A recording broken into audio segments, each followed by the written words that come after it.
Welcome, Margaret and Alexandra. Good evening, thank you, and welcome to our Tertulias de Arte Hispano this evening. It's a real pleasure to welcome all of you once again. Before we begin, I'd just like to thank our members, as well as all of those of you who are new to our series and watching us for the first time. We continue these conversations on the first Tuesday of every month at 6 p.m. If you're not a member yet, please do consider joining by going to our website, hispanicsociety.org, and search for membership under support. This evening, I have the tremendous pleasure of welcoming Alexandra Rodriguez-Jack, a curatorial research fellow for decorative arts and iconography at the Hispanic Society, supported by the Rockefeller Brother Fund and the Queen Sofia Spanish Institute. Her presentation this evening, A Woman's Place, Private Lives and Domestic Display in the Estrado of Viceregal Spain, will provide a really wonderful and insightful discussion on the private spaces specifically for women. It's a befitting topic as we close the month of March, which, as we all know, is dedicated to women's history. Ms. Rodriguez-Jack is completing her graduate work in design, history, and curatorial studies at the Parsons School of Design in New York City, which of course is also takes place at the Cooper Hewitt Smithsonian. She has a BA in English Literature and History from Swarthmore College. She was a curatorial fellow at the Smithsonian and has been a guest co-host at Turner Classic Movies, something I didn't know before. Most recently, she contributed to the catalog for the upcoming exhibition that we have, the Tesoros of the Hispanic Society, which will be at the Royal Academy in London in next year, in a year from now. On a personal note, I have to say I've really enjoyed working closely with Alex. I've learned so much from her research and that she's been doing at the Hispanic Society, and I'm really excited to participate in this tertulia with her this evening. So with that, I turn it over to Alexandra. Thank you. Margaret, thank you so much for that lovely introduction. And hi, everyone. Thank you so much for joining our tertulia this evening. I'm so thrilled to be sharing some of my research on the Estrado with you. But before we begin, I would also like to express my gratitude to Dr. Margaret McQuaid and all the wonderful people at the Hispanic Society for having me here tonight. And I would also like to thank the Queen Sofia Spanish Institute and the Rockefeller Brothers Fund for their ongoing support. It has been such an honor to work closely with the Hispanic Society collection, which is truly unparalleled. And I hope everyone has a chance to visit. All right, so let's get started. Our tertulia tonight will be exploring the Sala de Estrado in the Spanish-American Viceroyalties. And just to give you an overview, the Sala de Estrado was a gendered room designed exclusively for female use. An estrado could also be a designated area within a larger room, such as a formal reception room, or it could be situated in a more private area of the home, such as a bedchamber. On the left of this slide, we see the detail from a larger painting by an 18th century Mexican artist. And there are four women gathered together on a carpet surrounded by a paneled screen called a biombo. In the Sala de Estrado, generally women engage in leisure activities such as reading, needlework, or playing music, as we see here. They sip chocolate out of fine porcelain, lit their cigarettes with silver braziers, and passed around candy in silver boxes like the one we see on the right, which is from the Hispanic Society collection. The French Countess Marie Catherine d'Aulnoy visited Spain in the late 17th century and described her initial impressions of the Estrado as follows, and I quote, "The ladies were in a great gallery spread with luxurious carpets. All around were pillows of crimson-colored velvet, embroidered with gold and longer than they are wide. There were also several great cabinets inlaid and adorned with precious stones, but they are not made in Spain, and between them were tables of silver and silver-looking glasses, admirable for their largeness and rich frames." The Estrado was characterized by the low wooden platform called a tarima, laden with rugs and velvet pillows. These rugs were often imported from the Far East, namely Turkey, Persia, and India, by way of the Manila galleons. Tapestry woven rugs using traditional Incan techniques were also popular, especially in the Andean regions. Women would recline, kneel, or sit cross-legged a la morisca, which is likely a reference to its origins in Islamic Spain. The gendered space remained an important domestic fixture from the Reconquista and into the golden age of peninsular Spain. But at the height of the Spanish Empire, the Estrado crosses the Atlantic and begins to appear in the probe inventories of viceregal homes in New Spain and Peru. So just to give a little bit of an overview about the origins of the Estrado, the word comes from the Latin word stratum, which means raised platform. Historically, the word estrado also refers to a platform where dignitaries and heads of state are seated, or where judges sit in a court of law. The second definition will be more relevant to our discussion and has been documented in the Iberian Peninsula since the early Middle Ages. And to our left, we have a wonderful early depiction of the estrado from the 13th century. We see two pairs of women sitting on pillows over a raised platform playing chess in an early version of backgammon. These are miniatures from the Book of Chess, Dice, and Tables, or Libro del Ajedrez, Dados y Tablas, from 1231. It was written by King Alfonso X of Castile, Galicia, and Leon, and is actually the first treatise on chess and board games published in Europe. And there's a copy in the Hispanic Society Library if anyone is interested. To the right, we have a 17th century Austrian painting entitled A Scene from the Turkish Harem. The translated inscription on the upper left corner reads, and I quote from translation, "As it is not customary for distinguished Turkish ladies to leave the house or meet strangers, they invite each other to their homes and amuse themselves with dance, comedy, and similar forms of entertainment." So we know very little about the historical link between the Estrado and the harems of the Islamic world. And clearly there are formal and functional similarities between them, but more research needs to be done on this area. In the Estrado, women were expected to engage in traditionally female activities such as needlework. They were also responsible for educating their young children on Catholic teaching.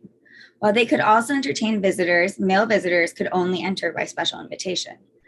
Throughout much of European history, a young woman's chastity and virtue were considered paramount. During the Counter-Reformation, the Catholic Church grew increasingly wary of a new perceived epidemic of vanity, debauchery, and materialism. Thus, a new genre of prescriptive literature is born. Manners guides for well-to-do young women provided hypothetical discussions on how to be moral, pious, chaste, and humble. Juan de la Paz, La Virtud en el Estrado, Visitas Juiciosas, is one example.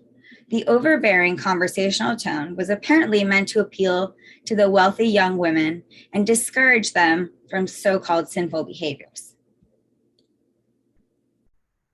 Amédée François Frisier was the French envoy for King Louis XIV during the early 18th century in South America. In his colorful descriptions of his travels in South America, he notes some key differences between the Estrados of peninsular Spain and the Viceroyalty of Peru. And I quote, "The women in Lima are not shut up like the women in the Spanish women in Europe. At nightfall, they have liberty to make their visits, for the most part where it is not expected. For the most modest women in open day are the boldest at night. Their faces are covered with their veils so that they cannot be known and perform the part which the men do in France," which sounds pretty scandalous. For the most part, Spanish American women of the upper classes remain inside the home, however.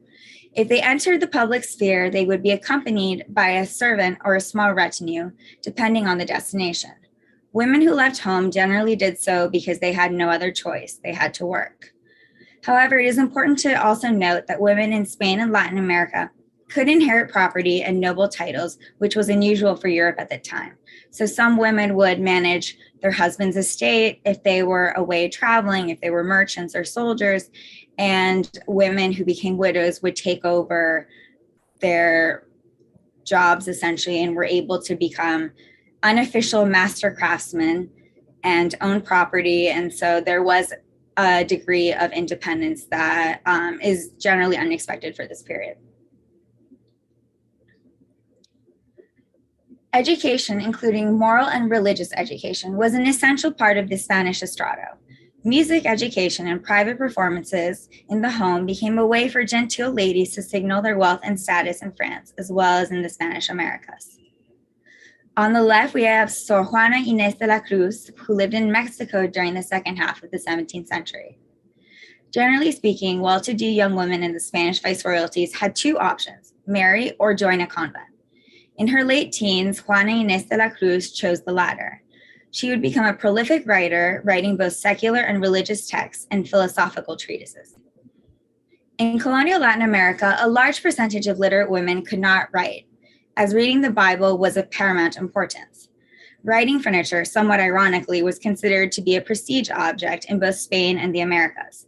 Small writing cabinets, or Estrado escritorios, appear often in dowries and probate inventories, perhaps for practical use or merely storage and display. In the viceroyalties of New Spain and Peru, secular portraiture primarily focused on elite, powerful men. But by the early 18th century, we begin to see a notable increase of portraits of women. A relative profusion of wealthy peninsular Spanish and Creole or American-born families were directly responsible for a new golden era in viceregal portraiture. As in much of Europe, the emergent merchant class and bourgeoisie of the Spanish Americas modeled themselves after the artistic tastes and patronage traditions of the nobility. Indigenous nobility, such as the young woman pictured in the center, also followed these same stylistic conventions formerly used in the formal portraits of male viceroys and bishops.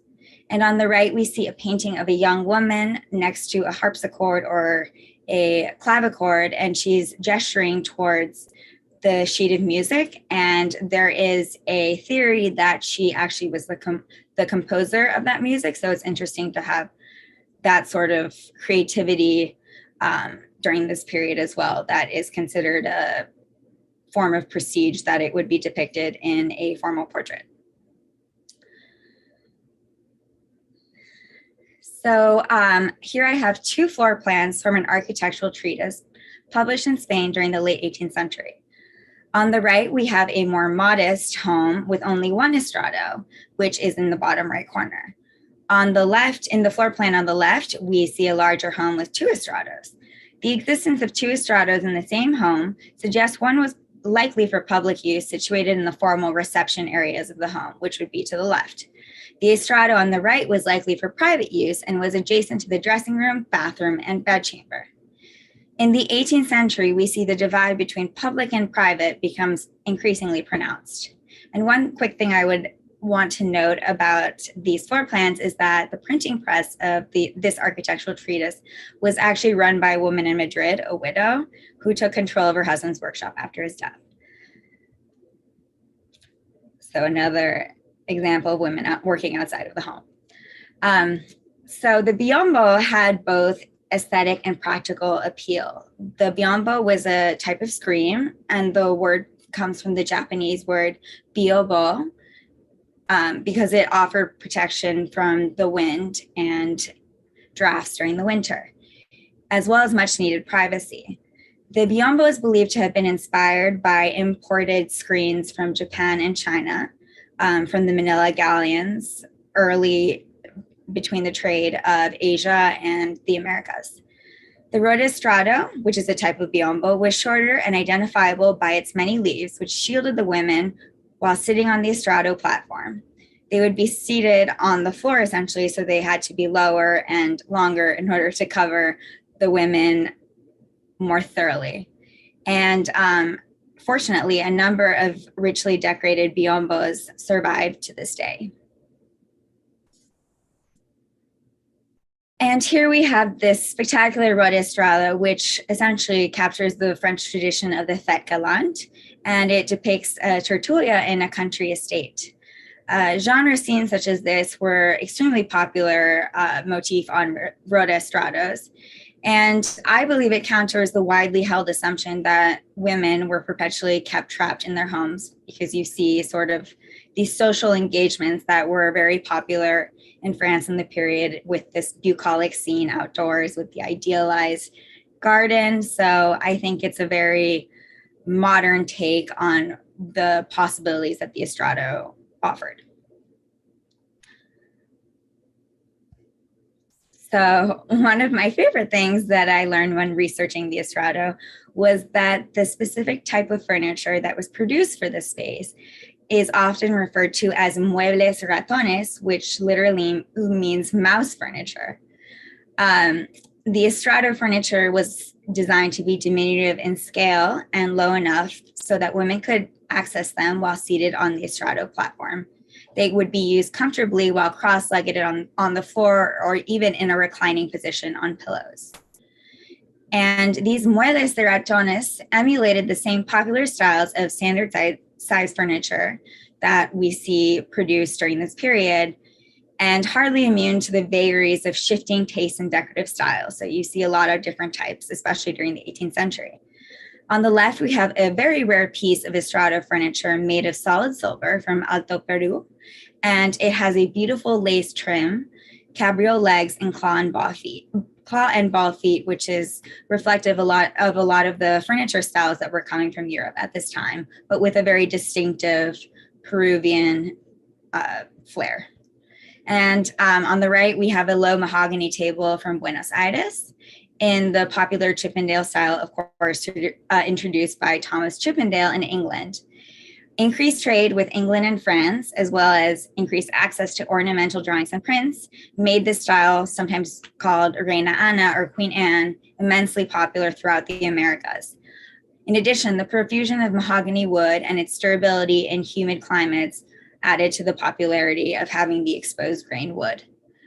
And finally, the Estrado commode in the center was produced in Pasto, Colombia, in the 18th century, and would have likely been used to store women's small personal items, such as jewelry.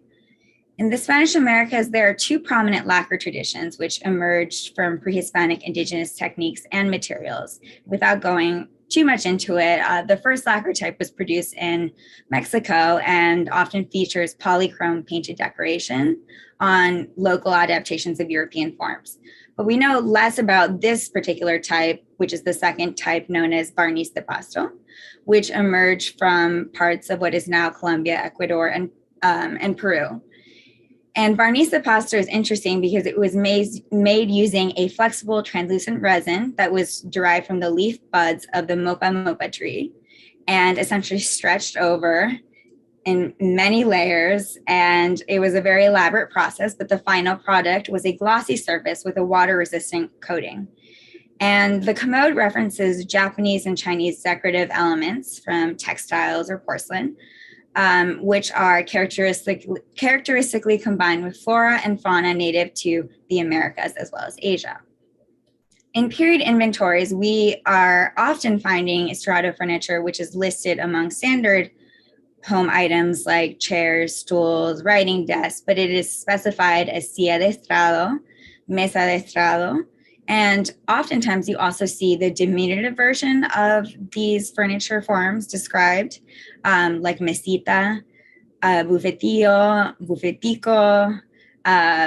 The sort of diminutive addition to the words shows that it is a smaller piece of furniture, and those are usually grouped in inventories when you see other furniture pieces that are clearly indicated as Estrado pieces, like the Rola Estrado. So I just think it's a very interesting way of hunting down these objects in the less conventional places that, you know, it's difficult to find a lot of these, but the inventories are extremely helpful for this. And here are just some scenes of Estrados in Mexico on the left. On the right, we have one from Alto Peru, and you see on the right a similar kind of French style table with the elaborate cabriole legs. And in the inscription, you can't really read it, but it says the woman on the right is dressed to go on a paseo or a walk or to an estrado. So it seems like she's going out to visit. And the woman behind her is her attendant. And then on the left, we see a very peaceful domestic scene of a woman sewing with her daughter to her lower right, playing with a dog. And her husband is almost like an interloper here. He's not on the actual estrado, but he's speaking to his wife. And we see the same kind of Chippendale, Reina Ana style furniture along the perimeter of the room. And as the 18th century progresses, we see less of a reliance on the cushions and more incorporation of furniture forms that would eventually take the place of the Estrado, like canapes and settees that we are generally more accustomed to today. And I thought the inclusion of the dog was interesting because during the 18th century, apparently, women were extremely fond of their dogs, and there are records where women would actually baptize their dogs and got in trouble with the Catholic Church for it. So I just thought that was an interesting little anecdote. All right. And here, one very important part of the Estrado was the collecting practices and display. It essentially functioned as a kind of Kunstkammer or Wunderkammer, or in other words, a curiosity cabinet. Inventories and archival texts reveal that these rooms were frequently used to display a profusion of objects from around the world for intellectual curiosity, aesthetic appreciation, and as status symbols. These collections in the Viceregal Estrado were displayed in these special cabinets called aparadores, which had glass doors or openings to see the contents inside. They were also referred to as escaparetes, and in present-day Spanish, the word is generally used the word used to describe this term is vitrina. And these would house Asian porcelain, Venetian glass, ivory figurines, and other precious objects that were immensely popular among wealthy female collectors. Our Countess Marie Catherine d'Aulnoy also observed, and I quote, "What I have found most beautiful were their escaparetes, which is a certain kind of cabinet enclosed with a large piece of glass, filled with all the rarities which one can imagine. Among the contents of these escaparetes, she describes, and I quote, amber, porcelain, rock crystal, bezoar stone, branches of coral, mother of pearl, gold filigree, and 1,000 of other valuable objects. There were some odd things too that she describes as great curiosity, including a small fish with a little tree upon its head. It was neither wood nor moss. It grew on top of the fish's skull." So there were some unusual things displaying in these vitrinas. And through collecting practices and domestic display, I believe that women were able to bring the outside world into their own space. So one critical part of this entire collection and array of goods was the Manila galleons, which basically ran from Europe to the Americas to the Philippines between 1565 to 1815 with fairly regular trips. Once a year, if not more. They would carry goods from Europe to the Americas and then bring back goods from India and Japan and China through the Philippines. And these goods were able to pass through the different regions of the Spanish Americas where people were able to use them as inspiration for new forms of art, like we see on the left in the blue and white jar with the bird on the cactus, which was made in Mexico and in the Hispanic Society collection, which clearly is inspired by blue and white ware from China. And on the portrait or in the painting on the left, we see, I don't know if you can see it, but there's all of these different textiles that are draped. And those were likely silks imported from China and India, and all of these textiles were used to provide inspiration for furniture forms, for different decorative motifs and ornamental language. And this sort of combination of these sources of inspiration, along with those from Europe, and having indigenous craftsmen and using indigenous materials, is what really gives Viceregal Spanish Americas such an interesting and unprecedented style, which I believe is very much under-researched, but is extremely fascinating, especially considering how it is essentially an example of early globalization, manifested in all these beautiful decorative objects. And so one of my favorite aspects of the Estrado was the popularity of Bucaros de Indias. And actually, Margaret McQuaid has done some amazing research on this, but I will just briefly go over what these are. They were produced in Mexico, but also in Chile. And so they're different forms of these tonalite ceramics, or different types. And the one on the left was actually mounted in France with gilt bronze. And the one on the piece on the center, which is in Hispanic society, is very, very similar to the one that you see in the detail image of Las Meninas being presented to the Infanta on the tray. And one of the more fascinating aspects of this was the rather addictive quality that they had. Women in the Estrado would have sort of social groups where they would not only collect, but they would consume pieces of this ceramic. It was extremely fragrant. And there are many, many written accounts that describe women not only eating pieces of broken fragments of these ceramics, but essentially using them as a form of proto-birth control, because it was so bad for them that they weren't able to get pregnant because it messed up their bodies. But it was also viewed as a beauty treatment. So it's just an unusual but very fascinating aspect of the Estrado and the social practices of elite women in this time that I believe is worth mentioning for sure. And then here, every region in Spain, in the Spanish Americas, obviously has variations depending on the available goods, materials. Mate in particular was very much beloved in the Viceroyalty of Peru. And the practice of drinking from these gourds, which actually were recreated using silver, extremely elaborately produced, is you can see on the left in this engraving by Frazier. And it depicts these three women in a Peruvian estrado in the early 18th century. You see kind of the grilled windows on the upper right. And in the background, you can kind of see these Cusco school type paintings. Cusco school is notable because it was essentially a group of artisans, indigenous artisans, who were not permitted to join the guilds in Lima. So they created their own beautiful works. And it is believed that the painting on the right corner, or right upper center right, which is in the Hispanic Society, was also produced in the Cusco school.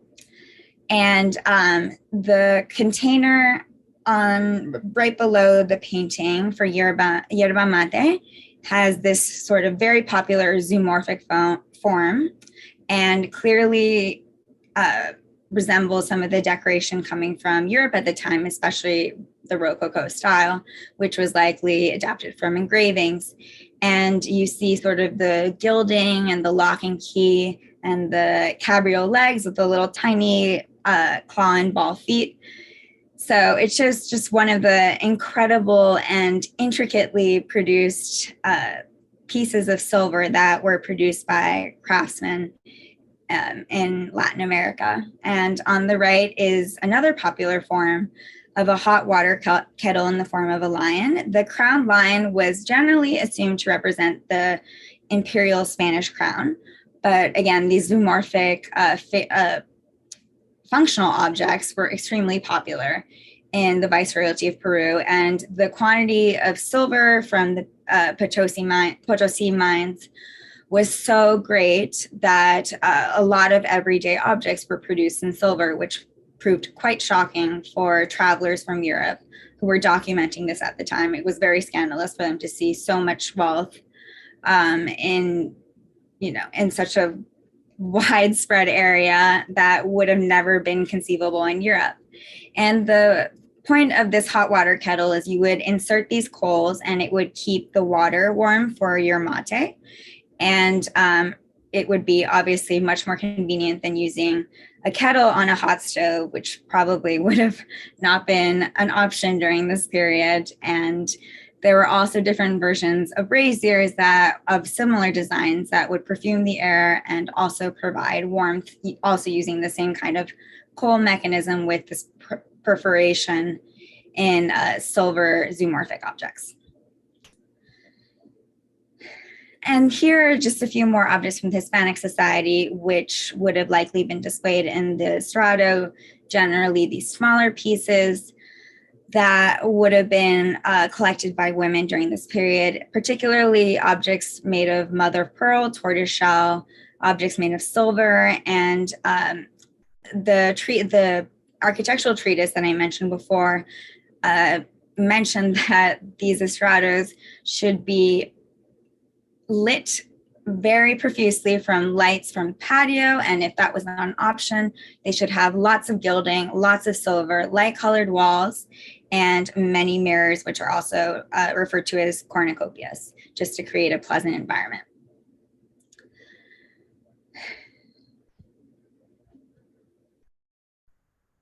And the consumption of chocolate was the equivalent of the consumption of mate and the Viceroyalty of Peru.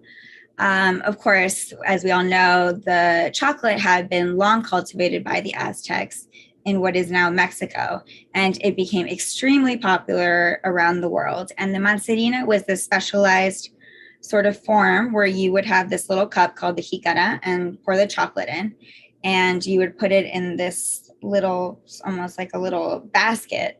And these were produced in the Royal Ceramic Factory of Alcora in Spain, but there were also pieces of export porcelain produced in this exact form that were commissioned from manufactories in China as well, which is extremely interesting. And there's one in the Brooklyn Museum collection. But these are all from the Hispanic Society collection. There are a lot of them. They're absolutely beautiful. And it is perhaps a reflection of the fact that the consumption of chocolate was generally viewed as a female activity. So one might wonder whether women were actually commissioning these objects, because we know that that was done, or whether or not these were just generally available and acquired. But again, more research needs to be done on that subject. And that's about it. I think I will just end on one final note that the Estrado is a really fascinating place. And as we get towards the independence, it was the site of where a lot of sort of underground independence groups were taking place to conspire against the Spanish crown that were led by women. And that is something I am currently beginning to research, but it's very fascinating how it goes from this place of being cloistered and restricted into a place of where women are part of the liberation from Spain and the creation of these new countries in Latin America. Thank you.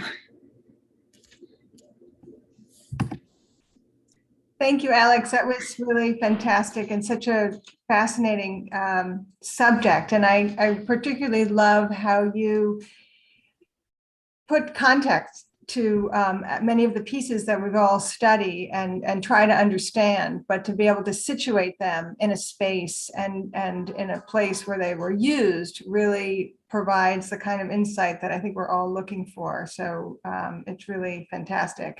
I have a few questions, and I think we have a few questions from our attendees. But one, I just wondered if you could take a moment and step back, and because you mentioned this connection to the harems in Turkey, and you showed that wonderful image. And I just wondered if you could speak a little bit more about that connection, and how do you see what are kind of similarities and difference as well as differences?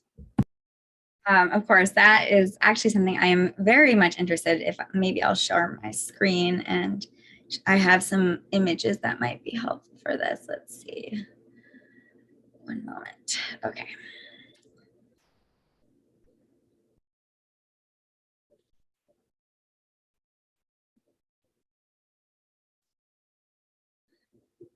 Can you see my screen? Okay.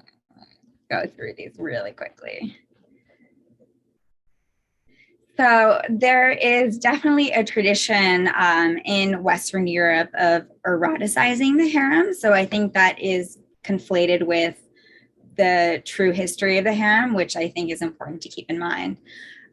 This exoticization or orientalization also applies to the view of Spain a lot of the time, again, from a Western perspective, which really sort of begins to take place in the 19th century. So that does sort of cloud our view of how we perceive the harem to be as this eroticized place of sexual abandon that is very counter the morality and virtue that I was mentioning before. So these are some famous paintings that were produced in France of the harem in the 18th century. And I think another important thing to note is that women's spaces in particular tend to be eroticized, whether that is the salon in France or the boudoir. So I don't think that's necessarily true for the Estrado, maybe because not that much has been researched on it, although it is portrayed as a place for liaisons and affairs in operettas and other period literature from the 17th century. I think the general conception of the Estrado was not necessarily a place like the harem. And I do, from my preliminary research, I have been finding out that the harem actually originated before. It's a pre-Islamic culture thing that kind of became absorbed into the Islamic culture, but much like the veiling of women, which didn't become a thing in Islamic culture until the 19th century, or the 9th century, not 19th, 9th century. I think that this space also evolved, but again, this is all very unclear and much, much more research has to be done. But like most women's spaces, it's been very under-researched. So anyway, a lot of avenue for exploration for anyone who's interested. Great. And another question is, do you think that was the Estrado space, was it specifically for, was it something that was only available for elite members of society, or was it something, were they spaces for, do we consider the Estrado space was a space for all women? Well, I think one of the sad things about decorative arts history and history in general is that a lot of what survives tends to be objects from, or artwork or records from the upper classes. So I think that might give us a slightly distorted bias on whether the Estrados were something that was universally found in all homes and across the Spanish Empire. I believe that it was generally found in homes, especially as they became bigger and rooms became specialized in the 17th and 18th century. But obviously, middle class Estrados would have been much more modest and wouldn't have had the kinds of collections and all the different objects and textiles that I just showed you in this presentation. But again, that's something that hasn't really been researched, but I believe that they existed, especially before the 19th century, I would say. And another thing is, do you think that women, did they commission many of these objects, or were they, I mean, I guess it's a combination that some things were inherited, which you mentioned, but also were there pieces that were commissioned specifically for the Estrado? Let's see. I mean, I think that's another thing that's kind of difficult to ascertain. In inventories, you know that these objects belong to women because of the inheritance laws and the way that they're listed in these inventories or personal correspondence. But more research needs to be done, more archival research needs to be done. But I think the fact that these women were able to curate these objects for their spaces makes me believe or dare to guess that there were women commissioning these objects. And I read some accounts where a group of women invested quite a sum of money into a silversmith's workshop in the late 18th century in Mexico City. So that makes me feel like there was some kind of dialogue going on with these crafts people and these guilds and elite women during this period. Fascinating. So we have a few questions from our public. One is, could you explain a little bit on the etymology of the word estrado? I think you've talked a little bit about some of them, but where does the word come from?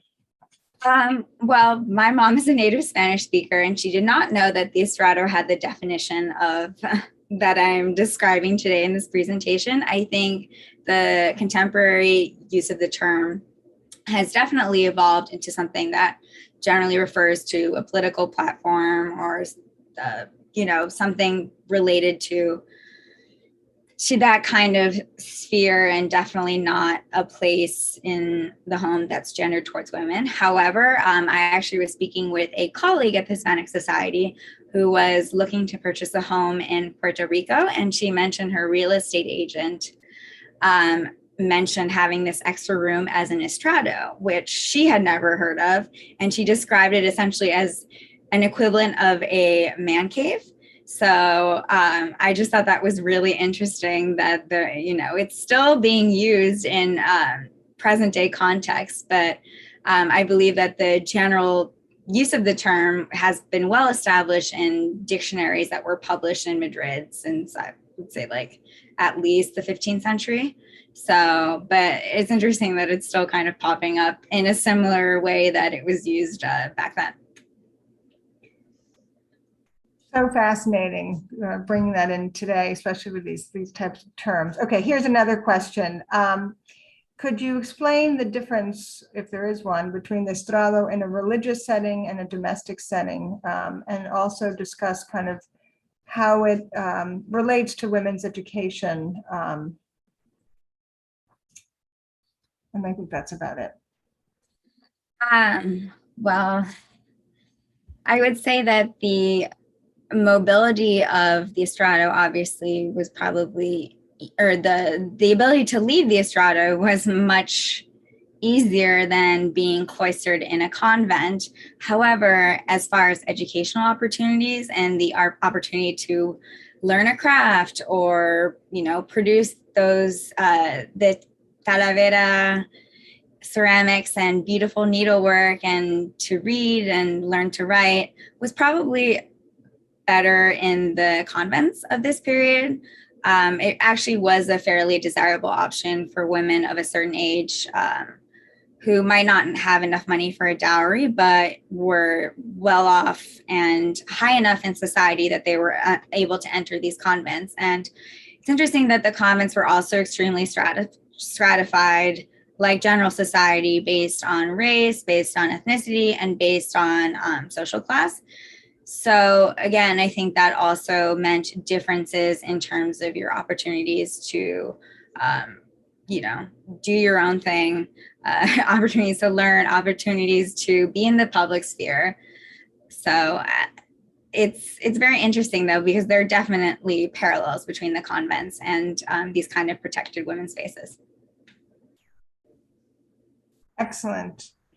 Well, Alex, this is such a fascinating topic, and I'm so happy that you're really using this as an opportunity to explore all these questions and connecting these objects to these spaces. It's so important for us to put these into their settings as they were used originally, and how they may kind of be rethought, how we rethink of these objects, and how their use may have evolved over time. So thank you so much, Alex. We really appreciate it. And I want to thank everyone, all of our members, once again, for all of your support. I also, once again, want to, and Alex, I think, joins me in thanking the Rockefeller Brother Fund, as well as the Queen Sofia Spanish Institute, for their real crucial support in launching our Curatorial and Conservation Fellowship program. It's really very important research, as you can see, and we're really delighted to have Alex join us over the past, it's several months now. It'll be a year that she'll be working with us. So I just want to remind everyone that we have our next Tertulia will be in May. It's always the first Tuesday of the month. On June, I see here, we have on June 7th, we have another one of our curatorial and conservation fellows, Anya Andreva, will be talking about a Manton de Manila, which is another object that could be found in our Estrado, and that will be on June 7th. So thank you once again, Alex, and thank you to everyone else for coming. It's a delight, and we will look forward to seeing you all soon. Have a good night.